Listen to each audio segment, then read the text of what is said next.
Ryanza pamer aksi gemasnya, potret lucu pakai kostum singa disorot. Ryanza Malik Ahmad, anak kedua dari pasangan selebriti Raffi Ahmad dan Nagita Slavina kembali mencuri perhatian lewat aksinya. Kali ini Ryanza memakai kostum singa yang sukses membuat publik merasa gemas. Baik Raffi maupun Nagita memang sedang antusias membuat konten mercipung style di Instagram. Konten itu berisi potret Ryanza memakai kostum lucu, mulai dari baju karakter Dumbo hingga pisang. Kini bayi yang akrab dipanggil Cipung itu mengenakan kostum singa. Sontak, unggahan menggemaskan tersebut langsung jadi pusat perhatian netizen. Dalam foto-foto tersebut, Ryanza melakukan berbagai pose yang menambah kelucuannya. Tak lupa ada juga properti bantal berbentuk kepala singa yang disandingkan di samping Ryanza. Para artis pun membanjiri kolom komentar unggahan tersebut dengan beragam reaksi.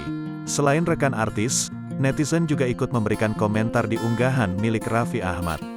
Besok cosplay apalagi Cipung? Gemes banget Masya Allah Tabarokallah. Cipung ge kapan enggak lucunya sih? Lucu mulu. Aduh kalau singa ini bukan takut tapi gemesin. Tulis netizen di kolom komentar.